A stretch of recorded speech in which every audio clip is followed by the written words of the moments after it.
एक तरफ हिमालय का शानदार ताज जो हमारे देश की सीमाओं को सुरक्षा देता है और दूसरी तरफ थार का रेगिस्तान जो धूप में भी अपनी रूहानी कहानी सुनाता है। ये है भारत, एक ऐसा देश जहां एक ही जमीन पर बर्फ भी गिरती है और बिजली सी गर्मी भी जलती है। और फिर आता है मानसून, सिर्फ बरसात नहीं बल्कि जीवन की सांस जो खेतों को हरियाली देता है और कभी कभी तूफान बनकर हमारी हिम्मत को आजमाता है। दोस्तों, भारत का क्लाइमेट सिर्फ एक चैप्टर नहीं, ये हमारी संस्कृति, हमारी परंपरा और हमारी पहचान की कहानी है। ये सिर्फ एक चैप्टर नहीं, ये है भारत के रंग बिरंगे क्लाइमेट की दास्तान। और इस कहानी का हर किरदार कभी बर्फीली हवाओं का राज होगा, कभी रेगिस्तान की गर्मी का इम्तिहान, कभी मानसून की बरकत होगी और कभी प्रकृति के तूफान का पैगाम जो आपको हैरान भी करेगा और अपने देश की शक्ति और सुंदरता पर गर्व से भी भरेगा। हेलो फ्रेंड्स, कैसे हैं आप सब? हमारे चैनल में सोशल में आपका स्वागत है। आज की इस वीडियो में हम क्लास 7th की सोशल साइंस की new book exploring society India and beyond के chapter number 3 climates of India को पढ़ेंगे। इस चैप्टर में हम बहुत से इंपॉर्टेंट क्वेश्चंस के आंसर्स ढूंढने वाले हैं, जैसे इंडिया का क्लाइमेट इतना डाइवर्स मींस अलग अलग क्यों है, मानसून क्या है और ये कैसे बनता है, क्लाइमेट का असर हमारी इकोनॉमी, कल्चर और सोसाइटी पर कैसे पड़ता है, क्लाइमेट को समझने से हम नेचुरल डिजास्टर्स के लिए कैसे तैयार हो सकते हैं, क्लाइमेट चेंज क्या है और उसके कॉन्सिक्वेंसेस हमारे फ्यूचर को कैसे बदलते हैं। सुबह साहित्य मीन्स प्रेयर। दोस्तों, इस चैप्टर की शुरुआत होती है बड़ी ही शानदार प्रेयर से जो कहती है,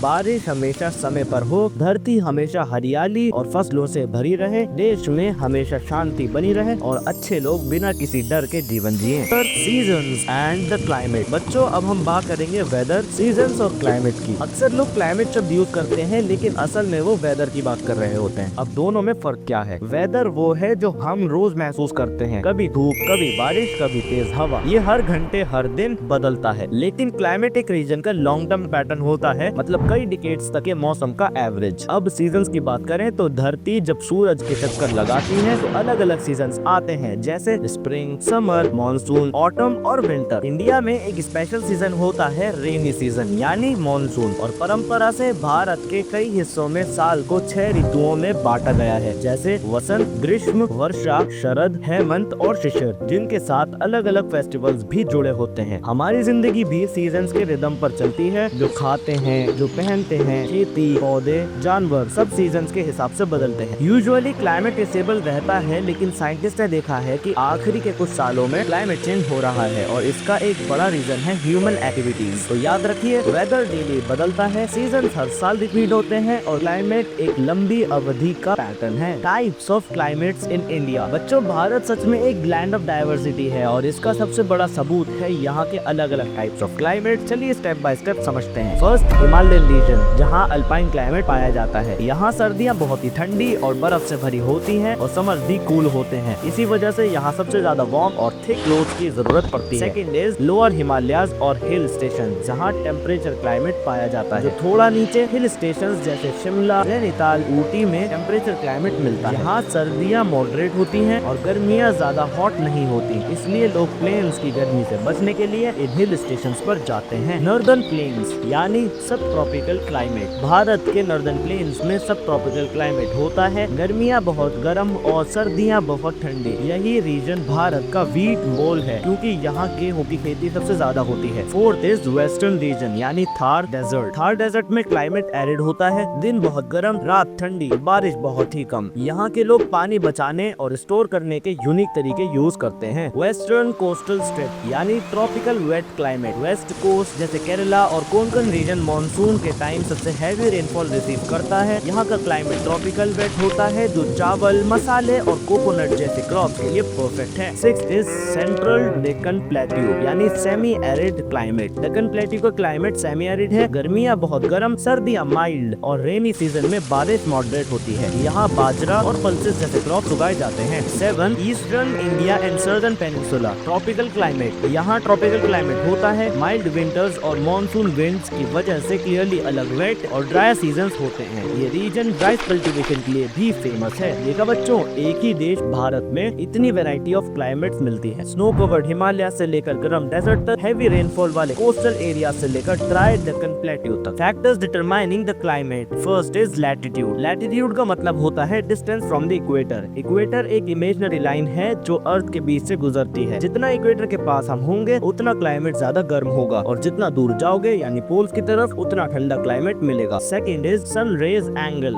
इक्वेटर पर सूरज की किरणें बिल्कुल सीधी यानी परपेंडिकुलर गिरती हैं। इस वजह से एनर्जी एक छोटी जगह पर कंसंट्रेट होती है और ज्यादा गर्मी होती है। पोल्स पर किरणें तिरछी होती हैं, एनर्जी एक बड़े एरिया पर स्प्रेड हो जाती है और वीक पड़ जाती है। Third is atmospheric effect. Poles पर सूरज की किरणें ज्यादा लंबी जर्नी करके एटमॉस्फेयर से गुजरती हैं, जहां एनर्जी और डिसिपेट हो जाती है। इसी वजह से पोल्स हमेशा ठंडे रहते हैं। अब हम इंडियन एग्जांपल देखते हैं। इंडिया में भी ये क्लियरली इफेक्ट दिखाई देता है। कन्याकुमारी और निकोबार आइलैंड्स जो इक्वेटर के करीब हैं, वहाँ पूरे साल गर्मी रहती है, लेकिन श्रीनगर जैसे नॉर्थ की सिटीज में ठंडी हवा और कूल क्लाइमेट मिलता है। ऑल्टीट्यूड। बच्चों, अब हम बात करते हैं दूसरे इम्पोर्टेंट फैक्टर की, जो है ऑल्टीट्यूड यानी ऊंचाई। आपने नोटिस किया होगा कि हिल स्टेशन जैसे शिमला, नैनीताल, दार्जिलिंग, ऊटी, मुन्नार और तवांग प्लेन एरिया से ज्यादा ठंडे होते हैं। लेकिन ऐसा क्यों? सबसे पहली बात, जैसे जैसे हम ज्यादा ऊंचाई पर जाते हैं एटमॉस्फेरिक प्रेशर कम हो जाता है। जब प्रेशर कम होता है तो हवा हल्की यानी लेस डेंस हो जाती है और हल्की हवा ठंडी होती है। इसीलिए माउंटेन्स पर टेम्परेचर प्लेन्स के मुकाबले ज्यादा लो होता है। दूसरी बात, सन हीट करता है अर्थ के सरफेस को। सरफेस से करीब हवा ज्यादा गर्म रहती है, लेकिन हम जैसे जैसे ऊपर जाते हैं तो हम सरफेस से दूर होते जाते हैं। इसी वजह से हिमालय के हाई पीक्स पर टेम्परेचर इतना लो हो जाता है कि वहाँ साल भर बर्फ जमी रहती है। तो बच्चों याद रखो, ऑल्टीट्यूड बढ़ने पर टेम्परेचर गिरता है और इसी वजह से हिल स्टेशन का क्लाइमेट हमेशा प्लेन्स के मुकाबले कूलर रहता है। Proximity of the sea. Friends, अब हम बात करते हैं तीसरे फैक्टर के बारे में, जो है प्रोक्सिमिटी ऑफ द सी यानी समंदर के पास होना या दूर होने का इफेक्ट। फर्स्ट, कोस्टल सिटीज का मौसम समंदर के पास वाले शहर जैसे मुंबई, चेन्नई या कोची में मौसम ज्यादा बदलता नहीं। गर्मियों में बहुत गर्मी नहीं होती और सर्दियों में ठंड भी नहीं पड़ती। सेकंड, समंदर का रोल। Temperature control. समंदर पानी को धीरे गर्म करता है और धीरे धीरे ठंडा करता है। गर्मियों में सी हवा को थोड़ा ठंडा रखता है, सर्दियों में वही सी हवा को थोड़ा गर्म रखता है। इस वजह से कोस्टल एरियाज का टेम्परेचर मॉडरेट रहता है। थर्ड, लैंड के इफेक्ट। Extreme temperature. लैंड जल्दी गर्म भी हो जाता है और ठंडा भी। इसी वजह से सी से दूर वाले शहर जैसे नागपुर में मौसम ज्यादा एक्सट्रीम होता है, यानी गर्मियों में बहुत ज्यादा गर्मी, सर्दियों में बहुत ज्यादा ठंड। Example, Mumbai versus Nagpur. दोनों एक ही लैटिट्यूड पर हैं, लेकिन मुंबई सी के पास है, जिसमें गर्मियों में 32 डिग्री सेल्सियस और सर्दियों में 18 डिग्री सेल्सियस होता है। वहीं नागपुर जो सी से दूर है, जहां पर गर्मियों में 44 डिग्री सेल्सियस होता है और सर्दियों में 10 डिग्री सेल्सियस। तो बच्चों याद रखो, समंदर के पास वाले रीजन्स का क्लाइमेट बैलेंस रहता है, जबकि इनलैंड एरियाज में मौसम ज्यादा एक्सट्रीम होता है। विंड्स। फ्रेंड्स, अब हम बात करते हैं अगले इम्पोर्टेंट फैक्टर की, जो है विंड्स। हवा हमारे क्लाइमेट को बहुत हद तक प्रभावित करती है, क्योंकि ये एक जगह से दूसरी जगह तक गर्म या ठंडी हवा लेकर जाती है। जैसे गर्मियों के दौरान वेस्ट के रेगिस्तानों में जैसे अरबिया और अफगानिस्तान से आने वाली हवा नॉर्थ और सेंट्रल इंडिया तक पहुंचती है। ये ड्राई और हॉट विंड्स होती हैं, जो तेज गर्मी और हीट वेव्स लेकर आती हैं। सर्दियों में हिमालय के पार से आने वाली ठंडी हवाएं नॉर्थ इंडिया में उतरकर कोल्ड वेव्स लाती हैं। हवाएं सिर्फ टेम्परेचर ही नहीं बल्कि ह्यूमिडिटी और रेनफॉल पर भी असर करती हैं। डेजर्ट से आने वाली हवा सूखी होती है और बारिश नहीं लाती, जबकि समंदर से आने वाली हवा मॉइस्चर लेकर आती है और बारिश देती है। इसी वजह से मॉनसून विंड्स भारत के क्लाइमेट के लिए इतनी इम्पोर्टेंट है। आप मैप में देख सकते हैं, ब्लैक एरोज दिखाते हैं गर्म सूखी हवा जो वेस्ट के रेगिस्तानों से आती है, ब्लू एरो दिखाता है ठंडी हवा जो विंटर में हिमालय के पार से नीचे से आती है, और बीच का स्पाइरल शेप साइक्लोनिक सर्कुलेशन दिखाता है जो कभी कभी तूफान और बारिश लेकर आता है। ट्रोपोग्राफी। बच्चों, अब बात करते हैं एक और इम्पोर्टेंट फैक्टर की, जो है ट्रोपोग्राफी यानी किसी जगह की भौगोलिक रूपरेखा। पहाड़,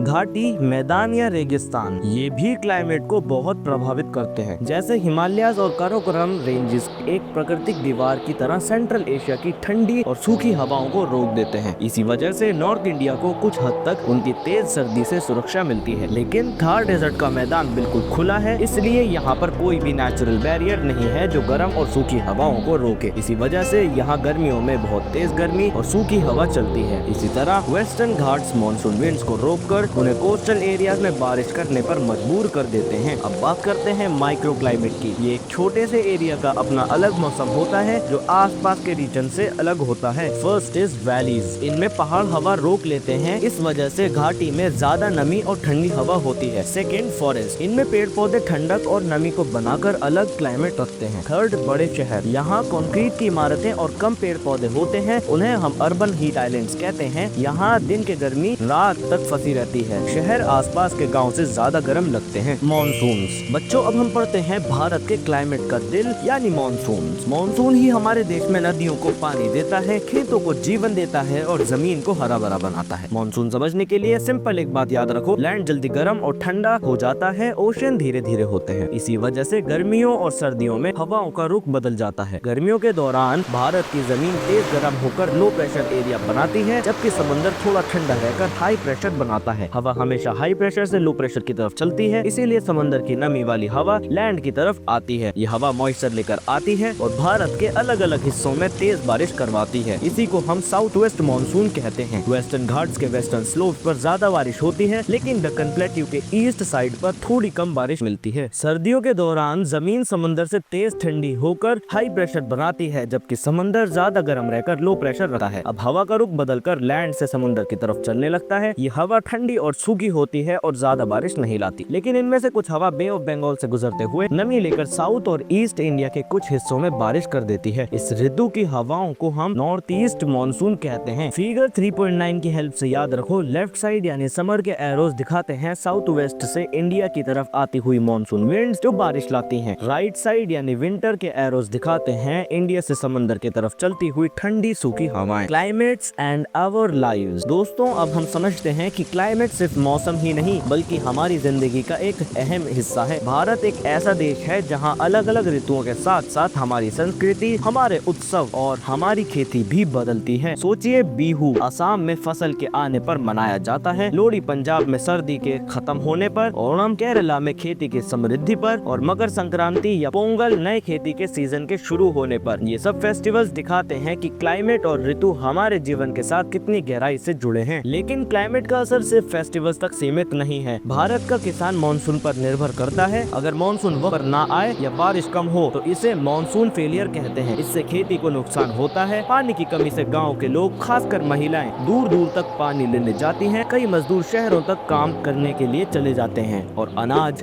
सब्जी, फल सभी महंगे हो जाते हैं, जिससे देश में महंगाई यानी इन्फ्लेशन बढ़ जाता है। इंडस्ट्री भी क्लाइमेट पर निर्भर करती है। सोचो, अगर पानी ना हो या मौसम अनुमान के हिसाब से ना चले तो फैक्ट्री भी रुक सकती है। और जब बड़ा क्लाइमेट डिजास्टर जैसे ड्रॉट या फ्लड आता है तो पूरी इकोनॉमी और समाज पर भारी असर पड़ता है। Climates and disaster. बच्चों, भारत का क्लाइमेट बहुत ही डाइवर्स है। कहीं तेज बारिश होती है, कहीं सूखा पड़ता है, कहीं तेज गर्म हवा चलती है और कभी कभी ठंडी। इसी डाइवर्सिटी के साथ साथ कभी कभी ये क्लाइमेट हमारे लिए खतरा भी बन जाता है। साइक्लोन्स, फ्लड्स, लैंडस्लाइड्स, ड्रॉट्स, ये सब क्लाइमेट रिलेटेड डिजास्टर्स हैं जो लोगों की जिंदगी, खेती, सड़कों, घरों और इकोनॉमी को नुकसान पहुंचाते हैं। आज हम बात करेंगे इनमें से एक सबसे पावरफुल डिजास्टर की, जो है साइक्लोन। हर साल भारत के समुद्री किनारों पर, खासकर ईस्टर्न कोस्ट जैसे ओडिशा, आंध्र प्रदेश, वेस्ट बंगाल के इलाकों में साइक्लोन्स आते हैं। ये तूफान तेज हवाओं और भारी बारिश के साथ आते हैं। बड़े साइक्लोन्स इंसानों और पशुओं की जान ले लेते हैं, पेड़ गिर जाते हैं, खेती और सड़कों को नुकसान पहुंचता है और कई बार मिट्टी भी बह जाती है, जिससे सॉइल इरोजन होता है। तो सवाल ये उठता है कि ये साइक्लोन बनता कैसे है। गर्मियों में समुद्र के ऊपर की हवा गर्म होकर ऊपर उठती है, इससे नीचे लो प्रेशर एरिया बन जाता है। आसपास के इलाकों की हवा तेज गति से लो प्रेशर वाले एरिया की तरफ चलती है। समुद्र से आने वाली हवा नमी लेकर आती है, ऊपर जाकर ठंडी होती है, बादल बनाती है और तेज बारिश के साथ तूफान को और स्ट्रॉन्ग कर देती है। पृथ्वी के घूमने यानी अर्थ रोटेशन की वजह से हवा सीधी चलने की बजाय घूमती है और एक बड़ा चक्कर बना लेती है। इस घूमने वाले तूफान के बीच एक शांत और क्लाउड फ्री हिस्सा होता है, जिसे हम कहते हैं आई ऑफ द साइक्लोन। तो चलिए सुरक्षा के उपाय यानी सेफ्टी मेजर्स पर चर्चा करते हैं। ऐसे तूफान से बचने के लिए भारत में IMD यानी इंडिया मीटियोलॉजिकल डिपार्टमेंट पहले से वार्निंग देता है ताकि लोग सुरक्षित जगह पर पहुंच सकें। और NDRF यानी नेशनल डिजास्टर रेस्पॉन्स फोर्स के ट्रेन जवान रेस्क्यू और इवैक्यूएशन के लिए तैनात होते हैं। ये लोग डिजास्टर के वक्त लोगों की जान बचाते हैं और मदद पहुंचाते हैं। फ्लड या बाढ़ तब आती है जब पानी ज्यादा होकर उन जगहों तक पहुंच जाता है जो आमतौर पर सूखी रहती है। ये अक्सर जब होता है जब भारी बारिश होती है और जमीन इतना पानी सोख नहीं पाती, या नदी, तालाब या झील में इतना पानी जमा हो जाता है कि वो किनारे तोड़कर बाहर निकल आता है। भारत में मानसून के दौरान बाढ़ सबसे ज्यादा होती है राज्य जैसे उत्तर प्रदेश, बिहार, असम, केरला, आंध्र प्रदेश इसके लिए ज्यादा सेंसिटिव मीन संवेदनशील हैं। हिमालय के इलाकों में बाढ़ का एक खास खास कारण होता है ग्लेशियर लेक बर्स्ट। जब ग्लेशियर पिघलकर ऊपर पहाड़ों में पानी जमा कर देते हैं तो वो रॉक और आइस की नेचुरल दीवार से बंधा रहता है। अगर ज्यादा बारिश हो या ग्लेशियर तेज पिघल जाए तो पानी का प्रेशर बढ़कर वो दीवार तोड़ देता है और नीचे के इलाकों में तेज बाढ़ ले आता है। इससे लोगों के घर, खेती और सड़कें सब तबाह हो जाते हैं। बड़े शहरों में भी आपने देखा होगा कि तेज बारिश होते ही सड़कें पानी से भर जाती हैं। ये इसलिए होता है क्योंकि शहरों के ड्रेनेज सिस्टम ज्यादा पानी नहीं संभाल पाते और कंक्रीट और एस्फॉल्ट की सड़कों से पानी जमीन में एब्जॉर्ब नहीं हो पाता। ऊपर से जब इमारतें और कॉलोनी नेचुरल वाटर चैनल्स को ब्लॉक कर देती हैं तो बाढ़ का खतरा और भी बढ़ जाता है। लैंडस्लाइड्स। लैंडस्लाइड का मतलब है पहाड़ी इलाकों में मिट्टी, पत्थर या डेब्रिस का अचानक नीचे खिसक जाना। ये अक्सर भारी बारिश, भूकंप यानी अर्थक्वेक या कभी कभी वोल्केनिक एक्टिविटी की वजह से होता है। हिमालयन स्टेट जैसे हिमाचल प्रदेश, उत्तराखंड, सिक्किम, अरुणाचल प्रदेश और वेस्टर्न घाट्स में मानसून के दौरान लैंडस्लाइड बहुत आम है। आजकल लैंडस्लाइड के खतरे में बढ़ोतरी का एक कारण है ह्यूमन एक्टिविटीज, जैसे पहाड़ों के जंगल काटना, बिना सोची समझी बिल्डिंग्स बनाना और ज्यादा कंस्ट्रक्शन करके पानी के नेचुरल फ्लो को रोक देना। जब मिट्टी को पकड़ने वाले पेड़ पौधे नहीं रहते और ज्यादा बारिश होती है तो मिट्टी धुलकर नीचे खिसक जाती है और सड़कों, गांव और खेतों को नुकसान पहुंचता है। Forest fires. बच्चों, फॉरेस्ट फायर एक ऐसी आपदा है जो जंगल या घास के इलाकों में आग के तेज फैलाने से होती है। ये आमतौर पर सूखे मौसम, कम बारिश, तेज हवाओं या इंसानों की लापरवाही से होती है। ये जंगल में छोड़ी गई आग या कचरा जलाने से होती है। भारत के राज्य जैसे उत्तराखंड, हिमाचल प्रदेश, मध्य प्रदेश और छत्तीसगढ़ और माउंटेन रेंजेस जैसे वेस्टर्न घाट्स इसके लिए ज्यादा संवेदनशील हैं। फॉरेस्ट फायर जंगल के बड़े बड़े हिस्सों को बर्बाद कर देती है, वाइल्ड लाइफ को नुकसान पहुंचाती है और हवा की क्वालिटी खराब कर देती है, इकोसिस्टम को बिगाड़ देती है और आसपास के लोगों को घर छोड़कर निकलना पड़ता है। क्लाइमेट चेंज यानी क्लाइमेट में लंबी अवधि के बड़े बदलाव। पहले ये बदलाव नेचुरल रीजन से होते थे, जैसे वोल्केनिक इरप्शंस यानी ज्वालामुखी, ओशन करंट्स यानी समुद्री धाराएं या मेल्टिंग ऑफ पोलर आइस यानी ध्रुवों पर बर्फ पिघलना। लेकिन 19th सेंचुरी के बाद से ह्यूमन एक्टिविटीज इसके सबसे बड़े कारण में आ गए। हमने ज्यादा फॉसिल फ्यूल जैसे कोल, ऑयल, गैस जलाना शुरू किया, जंगल काटे यानी डिफोरेस्टेशन किया और इंडस्ट्रीज से हवा में बहुत ज्यादा ग्रीन हाउस गैसेस छोड़ दी। ग्रीन हाउस गैसेस जैसे कार्बन डाइऑक्साइड यानी CO2 और मीथेन जैसे CH4 सूरज की गर्मी को रोककर धरती को गर्म रखती है। इस प्राकृतिक प्रक्रिया को ग्रीन हाउस इफेक्ट कहते हैं जो जीवन के लिए जरूरी है। लेकिन इंसानों ने इतनी ज्यादा गैसेस छोड़ दी हैं कि अब ये हीट ज्यादा ट्रैप करके ग्लोबल वार्मिंग ला रही है। इसका असर भारत में भी दिखा है, जैसे 2025 की शुरुआत में देश का एवरेज टेम्परेचर नॉर्मल से 1 से 3 डिग्री सेल्सियस से ज्यादा था। इस वजह से सर्दी छोटी हो गई और एग्रीकल्चर और छोटी इंडस्ट्रीज को नुकसान हुआ। अगर ये ट्रेंड चलता रहा तो रेनफॉल पैटर्न्स यानी बारिश के पैटर्न, क्रॉप प्रोडक्शन और वाटर अवेलेबिलिटी और प्राकृतिक आपदाएं सब बदल जाएंगी और उनका अनुमान लगाना मुश्किल हो जाएगा। इसे रोकने के लिए सरकारें और लोग मिलकर काम कर रहे हैं, जैसे ग्रीन हाउस इफेक्ट एमिशन कम करना, ज्यादा ट्री प्लांटेशन करना यानी एफोरेस्टेशन, रिन्यूएबल एनर्जी जैसे सोलर और विंड पावर यूज करना और सस्टेनेबल लाइफस्टाइल अपनाना। तो दोस्तों आज के लिए बस इतना ही। अगर आपको ये वीडियो पसंद आई हो तो लाइक, शेयर और हमारे चैनल मैट्रिक्स मोशन को सब्सक्राइब जरूर कीजिए और हाइप का बटन भी जरूर प्रेस कीजिए ताकि और बच्चे भी ज्योग्राफी के मजेदार कॉन्सेप्ट सीख सकें और हमारी धरती के प्रति जागरूक हो सकें। मिलते हैं अगली वीडियो में एक नए और इंटरेस्टिंग चैप्टर के साथ। तब तक के लिए keep learning and keep exploring. Till then, good bye.